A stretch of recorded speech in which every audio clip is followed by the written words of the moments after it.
Hey guys, welcome back to Mo's Game Table. Today we're going to take a look at Cradle of Civilization. This is a big, heavy 3-inch box that has two games inside it, Sumeria to Persia and Alexander versus Darius. These are games designed by Sean and Daniel Chick and are published by Compass Games. If you guys watched the Compass Town Hall, you've already seen the masterclass of synchronized unboxings by Bill and Billy Thomas. So I'm going to try to muddle along here by myself and give you a preview look inside. They did a great job and it was a lot of fun. It always is watching their unboxings, but today we're going to take a look inside here and see what is inside this big giant box of goodness.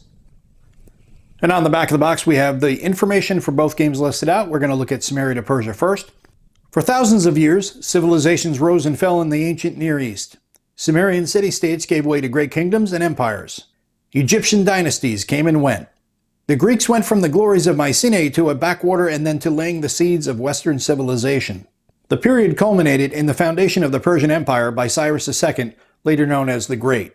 Sumeria to Persia allows players to recreate the world of the ancient Near East with a simple rule system inspired by the classic History of the World. And the complexity is low to medium. It is for 3 to 6 players. It has low solitaire suitability.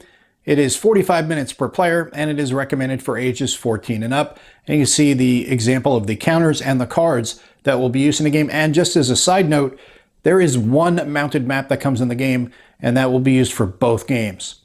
Now for Alexander versus Darius. Alexander III earned his name the Great by destroying the Persian Empire, at that time the greatest civilization on earth. Persia had more money, ships, and soldiers guarding a vast realm. They had good commanders such as Memnon and Ariobarzanes. Even after the victory at Gaugamela, the Persians resisted and nearly defeated Alexander at the Persian Gate. In Alexander versus Darius, players decide the fate of Persia with a rule system crafted for wars that are considered difficult to simulate. It is a medium complexity for 2 players, and it is a high solitaire suitability, and the average playtime is about 4 hours and ages 14 and up. You can see here the counters that are in the game, and the entire box includes a large mounted game board, over 950 playing pieces, illustrated rulebook for both games, and comprehensive player aids, 48 cards, as well as 6 dice. So let's take a look inside and see what we get. All right, we have our baggies. Bag of dice, and Bill made a big deal out of these, saying that when we show these unboxings, we don't really talk enough about them. And wow, what a beautifully packaged bag of dice. So I had to do that for you, Bill. We've got our 2 rule books. The cards, yes, these are cards. These come on counter sheets, nice big thick cards that'll be used in the game. Player aids. Counter sheets, and there are a bunch of counter sheets in this game because you got 2 games in the box and our big mounted map. So let's set up the map and take a closer look at the game. And here's a look at the mounted map that comes with the game. It's a beautifully done map that really invokes the time period both of these games are set in. As a side note, once again, Compass knocks it out of the park. Right out of the box, this thing just lays flat. There's no backbending, no putting weighted objects on it. And right now in Texas, it's fairly humid, so that has not played a factor. But kudos to Compass on continuing to put out some fantastic mounted maps. We have 5 different regions in the game: Greece, Anatolia, Caucasus, Mesopotamia, Retinue, and Egypt. As you can see, they're all color-coded, so you can easily distinguish the different borders from each other. And then inside each, you have different land areas. The sea is broken into different regions, as you can see by the different borders. And then on the outside you have the game track, which you'll be using to keep track of score in different aspects of the game. And then on the left hand side we have the turn track for Alexander versus Darius, and at the bottom we have the Sumeria to Persia game turn track, which will also cover the 6 different epics that you'll be playing in that game. Next we'll take a look at the player aids that come with the game. First up is Sumeria to Persia. You have non-combat expansion explained to you in the top left. On the right you have the terrain, the different types of terrain that are on the map, as well as the stacking limitations for the armies, and then the combat modifiers that are applied in each piece of terrain. At the bottom you have the counting victory points area, and then it has all the regions, and it tells you the different points for presence, control, and domination in those regions. And on the back, we have the civilization bonus, end of epic event, and Bronze Age collapse, all explained to you. And on the second player aid for Sumeria to Persia, we have the civilization information at startup, which includes the armies, the bonuses, and specials, which are explained to you at the bottom in this legend here. And on the back, we have information for the region, area, and city based on epic. And then at the bottom, you have the sequence of play for Sumeria to Persia. Next, we'll take a look at the player aids for Alexander versus Darius. On the top left, we have our phases, the units, actions, unit costs, and leaders. And on the back, we have movement, terrain, maintenance, emergency Persian levy, and Spartan rebellion. On the second player aid, we have the Macedonian war weariness, Persian king's legitimacy, leader abilities, and on the back, we have the event table. And we'll take a look at the counter sheets that come with the game. First up is Sumeria to Persia. These are the epic cards that you'll be using in the game, and I did say counter sheets. These cards are actually nice thick chipboard, just like the different units. That's what adds to the weight of the game. You have a lot of counter sheets in this game for not only the cards, but also the units, and then you have the mounted map. At the top of the cards, you're going to have the title band, which will tell you the civilization name, the epic, and the turn order. In the middle is the region that it's from, and then you have the starting armies, and then at the bottom you have some historical text. We have Epic 2, Epic 3, the 4th Epic, Epic 5, and the 6th and final Epic. And we'll take a look at the unit counters that come with the game. This is a 4 to 6 player game, so there will be 6 unique civilizations.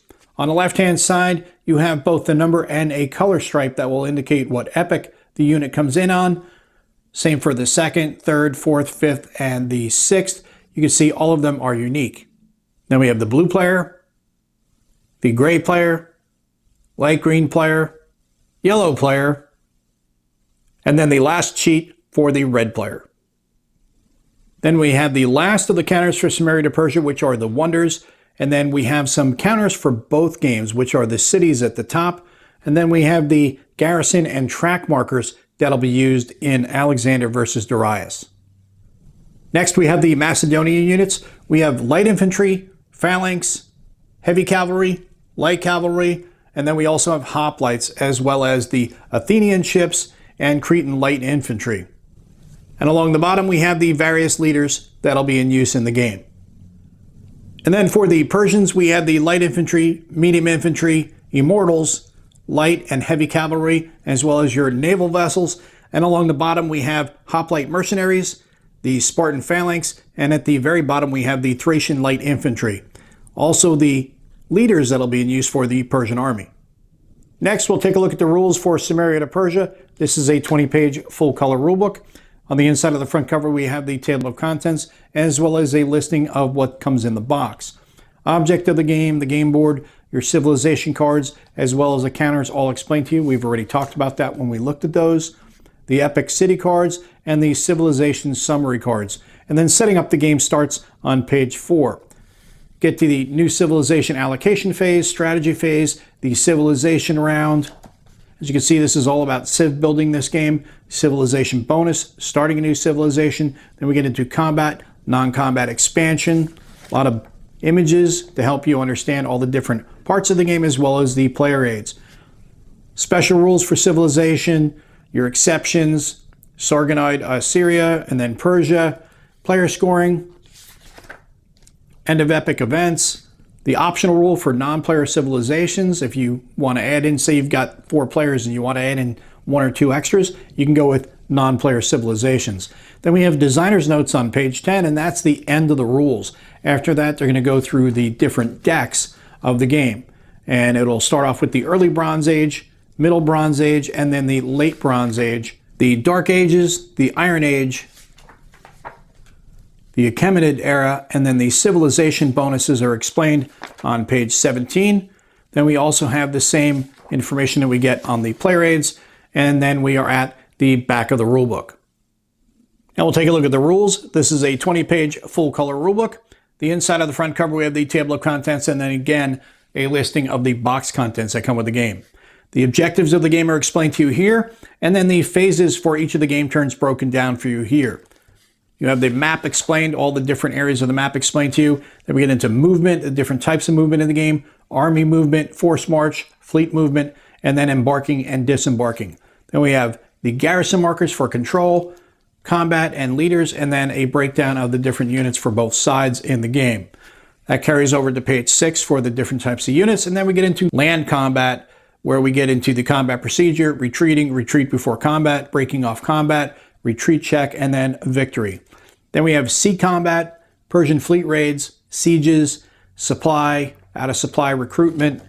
And we have the recruitment costs at the top of page 8, emergency Persian levy, Spartan rebellion, and then how to maintain your forces. And then the game tracks explained to you on page 9. Then your initial setup for the game is on page 10 and 11. Then we have the neutral areas, the event chart setup, and then optional starting royalty, as well as some special rules here for leader abilities if you want to use those. And we have Persian exceptions, the designer's notes on page 14, which signify the end of the rules. And then we have the event chart on page 15, the gazetteer at the back of the rules, and then an example of land combat and an area for your notes. And then we're at the back of the rules. And that is a look at everything you get inside of Cradle of Civilization. This is a game designed by Sean and Daniel Chick and published by Compass Games. You get 2 very unique games in one box. Sumeria to Persia is your 4 to 6 player civ builder, and then Alexander versus Darius is your more standard 2-player war game, which can also be played solitaire. Both games use one map, they all have their own unique counters, and then there's low rules overhead, only 10 pages for Sumeria to Persia and 14 for Alexander versus Darius. So it should be pretty easy to get these games on the table, and they look like they're going to be a lot of fun and a lot of different things to explore and different avenues to go down. You've got your civ building, and then you've got just your conquering. So you've got a little bit of everything for everybody in one box, which is a good problem for us to have. Well, I hope that helps you guys out if you've been curious about this one. If you have any comments or questions, post them down below. Thanks for tuning in, guys. See you next time.